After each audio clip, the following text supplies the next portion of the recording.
ఇప్పుడు సీఎం గారు లోకేష్ గారు దావాస్ పర్యటనలో ఈ రోజుతో ముగిసింది మనకి ఏపీ పెట్టుబడుల లక్ష్యంగా. ఎలా ఉండబోతుంది సార్? బాగానే ఉంటుంది. అక్కడికి వెళ్ళాడు, దావోస్ వెళ్ళినా ఆంధ్రప్రదేశ్ని గాడిలో పెట్టేస్తాం మేము, ఈ 2 సంవత్సరాలు పెట్టేస్తాం. చేపలు పట్టుకు వెళ్ళి అమరావతిలో చేపలు తవ్వుతున్నారు.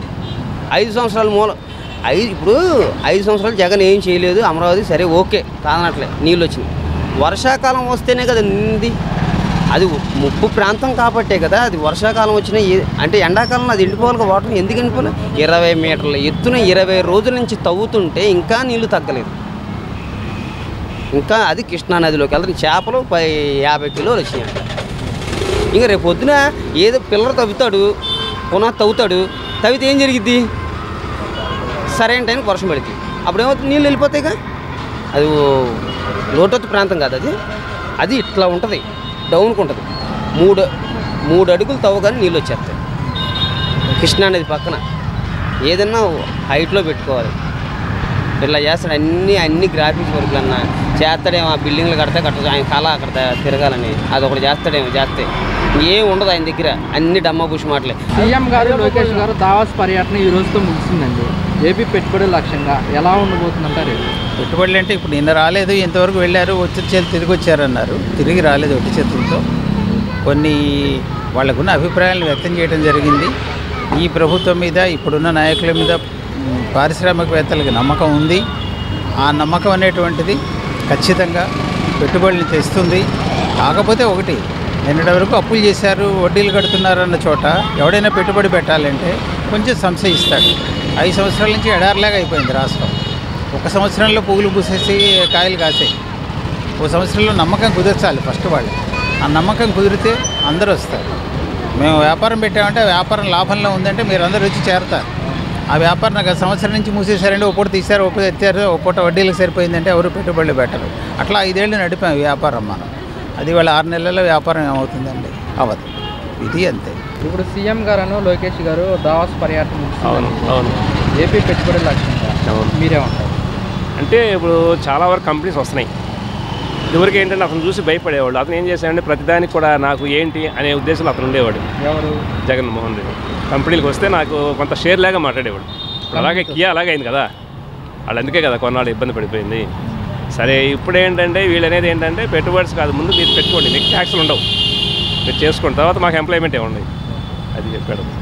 గత ప్రభుత్వం కంటే ఈ ప్రభుత్వంలో డెవలప్మెంట్ ఎలా ఉంది? చాలా ఉంది. ఇప్పటి వరకు చేసినట్లు చాలా బాగుంది. అసలు నా బండి స్వయంగా ఎన్నిసార్లు ఇరిగిపోయింది, గోతుల్లో బట్టి రోడ్లు అలా ఉన్నాయి. ఇప్పుడు మట్టి కొంచెం పర్వాలేదు, చాలా చేస్తున్నాను. నూజివేడి కానీ చింతలపూడి కానీ ఈ హైవేలు అన్నీ కూడా బాగుంది. నెక్స్ట్ ఏంటంటే మనకి ఈ ఫ్లైఓవర్ వేశారు కదా, చాలా బాగుంది. మన షార్ట్ కట్ అంతా ట్రాఫిక్ అంతా కొంత తగ్గింది బాగా. మరి ఇప్పుడు సీఎం గారు లోకేష్ గారు దావాస్ పర్యటన ముగిసింది. ఏపీ పెట్టుబడుల లక్ష్యంగా మీకు ఎలా అనిపిస్తుంది? వెళ్ళారు, మళ్ళీ పెట్టుబడుల కోసం వెళ్ళారండి. వస్తాయి పెట్టుబడులు తీసుకొస్తా అంటున్నారు, వాళ్ళ ప్రయత్నం వాళ్ళు చేస్తున్నారు. సీఎం గారు అలాగే లోకేష్ గారు దావాస్ పర్యటన ముగిసింది ఈరోజు. మీకు ఎలా అనిపిస్తుంది? ఏపీకే పెట్టుబడుల లక్ష్యంగా వెళ్ళారు. పెట్టుబడులు తీసుకురావడానికి వాళ్ళ దగ్గర ఉన్నటువంటి సామర్థ్యం బాగుంది. దానికి అవసరమైనటువంటి పద్ధతులు వాళ్ళ దగ్గర, నేర్పు కూడా ఉంది వాళ్ళ దగ్గర, తీసుకొస్తారు ఖచ్చితంగా. ఆల్రెడీ అతను విజన్ ఉన్న నాయకుడు చంద్రబాబు నాయుడు. ఆయనకి సక్రమైన పద్ధతిలో ఆయన ఆలోచనలు పుడికిపుచ్చుకున్నటువంటి లోకేష్ కూడా సమర్థవంతుడిగానే తయారయ్యాడు. ఒకప్పుడు కాదు కానీ ఇప్పుడు మాత్రం సమర్థవంతుడిగా తయారయ్యాడు. సీఎం గారు 2047 విజన్ కూడా డాక్యుమెంట్ కూడా తయారు చేశారు. ఎలా అనిపిస్తుంది? అతను విజన్ ఉన్న నాయకుడు కదా, ముందు చూపుతోనే అన్నీ కూడా చేస్తాడు. అయితే దానికి అనుకూలమైనటువంటి వాతావరణం కానీ మన వనరులు కానీ సమకూరితే బాగా చేయగలిగినటువంటి నాయకుడు ఆయన, సమర్థవంతుడు. ఒక మాటలో చెప్పాలంటే లోకేష్ గారికి ఎలా అనిపిస్తుంది? లోకేష్ గారు కూడా బెటర్ క్యాండిడేట్ అండి. అతను కూడా బాగా నేర్పు తెలుసుకున్నాడు మొత్తం. అతను పాదయాత్రలోనే అతను మొత్తం అన్ని మెలకువలని నేర్చుకున్నాడు. అతను కూడా బాగానే పరిపాలించగలిగిన సమర్థతని సాధించుకున్నాడు. గత ఐటీ మినిస్టర్కి ఇప్పుడున్న ఐటీ మినిస్టర్కి లోకేష్ గారికి తేడా ఏంటంటే మీరు? తేడా అంటే అవన్నీ మనం అంత పరిశీలనగా చూడలేము. కాకపోతే ఉంటుంది తేడా అనేది ఉండకుండా ఉండదు. ఎందుకంటే నీకున్నటువంటి పరిజ్ఞానం నాకున్నది, నాకున్న పరిజ్ఞానం అన్నది. కాకపోతే భవిష్యత్తులో అలా నేర్చుకొని వెళ్తూ ఉంటారు ముందుకి. మరి ఇప్పుడు దావాస్ పర్యటన కూడా వెళ్ళారు, ముగిసింది ఈ రోజుతో దావాస్ పర్యటన. లోకేష్ గారు సీఎం గారు ఏపీ పెట్టుబడుల లక్ష్యంగా. ఓకే, ఎల్లుండి అంటే వాళ్ళకంటే ఒక ఐడియా ఉంటుంది కదా. ఇప్పుడు ప్రభుత్వంలో వచ్చి మన జనాలు మంచి చేయాలని ఏం చేయాలి? ఏదో అదర్ స్టేట్స్ కంట్రీస్కి వెళ్ళాలి, అక్కడ మన జీవనం ఏదో తీసుకురావాలి, కంపెనీస్ తీసుకుని ఏదో ఉంటాయి, వాళ్ళ ఐడియాస్ వాళ్ళకి ఉంటాయి కదా. ఎవరు మన తప్పడతాకి లేదు. ఏదైనా సరే జనాల కోసం ఎవరు చేసినా, ఏ నాయకుడు చేసినా కూడా. మరి ఇప్పుడు సీఎం గారు లోకేష్ గారు దావాస్ పర్యటన ముగిసిందండి, 4 రోజుల పర్యటన. ఏపీకి పెట్టుబడుల లక్ష్యంగా. పెట్టుబడులు వస్తున్నాయి, ఇక బాగా వస్తున్నాయి. ఇండస్ట్రీలు, రాజధాని అమరావతి. ఇప్పుడు గత ఐటీ మినిస్టర్కి ఇప్పుడున్న ఐటీ మినిస్టర్ లోకేష్ గారికి గల తేడా అంటే మీరేం చెప్తారు? బ్రహ్మాండంగా ఉంది తేడా. ఈయన ఎడ్యుకేటెడ్ బాగా, అందులో కొద్దిగా లోగడి కంటే ఇవాళ బాగా డెవలప్ అయ్యాడు. ఈయన అన్నీ తెలుసుకున్నాడు. నారా లోకేష్ పరిపాలన గురించి తండ్రికి సపోర్ట్గా బాగా. సీఎం గారు లోకేష్ గారు దావాస్ పర్యటన ముగిసింది, ఏపీ పెట్టుబడుల లక్ష్యంగా. మీకు ఎలా అనిపిస్తుంది?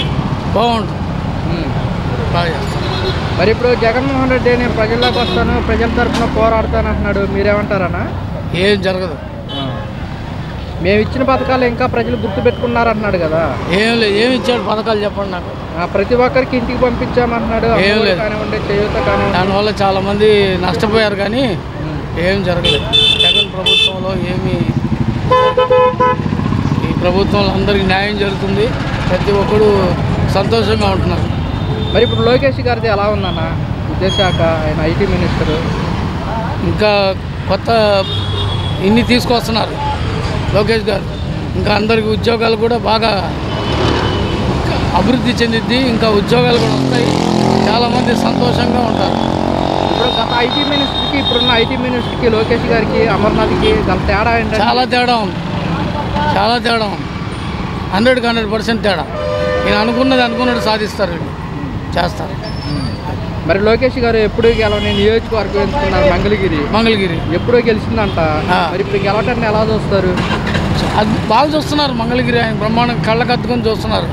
ఆ ప్రజలు కానీ ప్రతిదీ అడుగుతున్నారు. అడగానే మళ్ళీ ఆయన ఇన్వాల్వ్ అయ్యి అక్కడికి వెళ్ళడం, అవి చేయడం అన్నీ బాగా చేస్తున్నారు. మరి ఇప్పుడు లోకేష్ గారు సీఎం గారు దావాస్ వెళ్ళారు, మీరేమంటారు? వెళ్ళండి, వెళ్ళటం వల్ల ఇదే ఉంది. మన ఐటీ రంగాన్ని డెవలప్ చేయడానికి వెళ్ళేది. మన ప్రభుత్వమే బాగుండేది, మన ఆంధ్ర రాష్ట్రమే బాగుపడేది. దాన్ని విమర్శించాల్సిన అవసరం మనకేముంది? అమరావతి పూర్తి చేస్తామంటారు 3 ఏళ్ళు, మీకు ఎలా అనిపిస్తుంది? చేయగలరండి, ఎందుకంటే జనసేన పొత్తుంది కాబట్టి చేయగలరు, సాధించగలరు. సీఎం గారు కూడా అప్పుడప్పుడు చెప్తూ ఉన్నారు, పవన్ కళ్యాణ్ గారు లేకపోతే మేము ఇంత విజయం సాధించే వాళ్ళం కాదు. 100% ఎవరు ఏమని అనుకున్నా అది కరెక్ట్, అది నిజం. మనకి తెలిసి, మీకు తెలిసి, అందరికీ తెలిసేది.